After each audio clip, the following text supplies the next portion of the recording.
বেশ কিছুদিন পর আকাশটা মেঘলা, বৃষ্টি হচ্ছে খুব। শিয়ালটা গ্রামের রাস্তা ধরে হাঁটছে আর বলছে,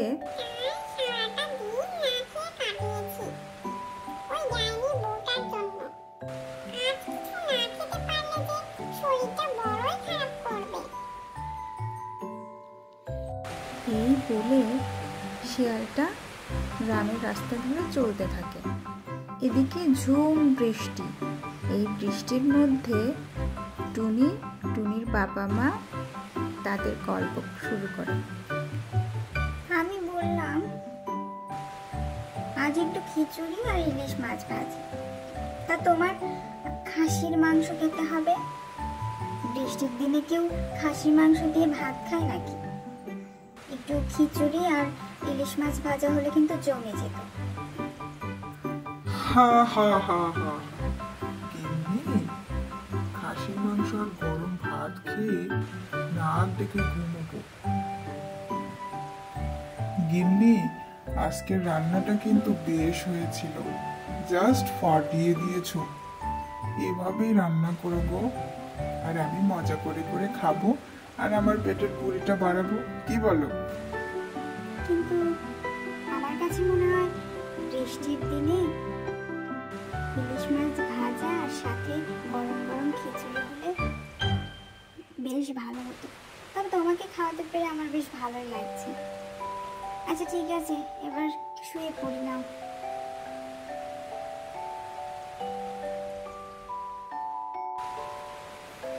এই বলে টুনির মা টুনির বাবা নাক ডেকে ভোস ভোস করে ঘুমিয়ে পড়ে। বৃষ্টির দিনে গরম গরম ভাত আর সাথে খাসির মাংস খেয়ে আরাম করে ঘুমায়। অন্যদিকে শিয়ালটা গ্রামের রাস্তা ধরে এদিক ওদিক হাঁটতে থাকে আর তার খাবার খুঁজতে থাকে আর মনে মনে বলতে থাকে,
সর্বনাশ করে দিয়ে গেল গো শয়তান লেজ কাটা বাঁদর শিয়াল।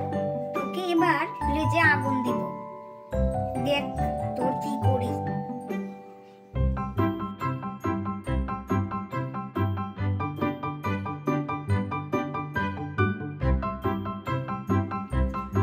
শুনছো, সর্বনাশ হয়ে গেছে আমার। মুরগিগুলোও নেই, মুরগির ডিমও নেই। মনে হয় ওই শিয়ালটাই খেয়ে গেছে গো। তুমি আজই মোড়লদের নিয়ে ওই শিয়ালটাকে শাস্তি দিতেই হবে। ওর লেজে আগুন দিব এবার। আমার অমন সাধের মুরগিটাকে খেয়ে নিল গো। আমার অমন সাধের মধুরকান্তি মুরগিটাকে। ঠিক আছে ঠিক আছে, আজকে আমি এটার কোনো একটা ব্যবস্থা করব। তুমি একটু শান্ত হও তো, একটু শান্ত হয়ে আমার কথাগুলো শোনো। যেহেতু শিয়ালটা খেয়ে গেছে, শিয়ালটাকে আরো একবার আসতে দাও, তারপরে না হবে মজা। এর পরের বার ওকে কিভাবে মজা দেখাই তুমিও দেখবে। যাও এবার বাড়ি যাও। এই বলে টুনির মা বাড়িতে চলে আসে আর টুনির বাবা বাজারে চলে যায় বাজার করতে। এর পরের পর্বে তোমরা দেখবে কিভাবে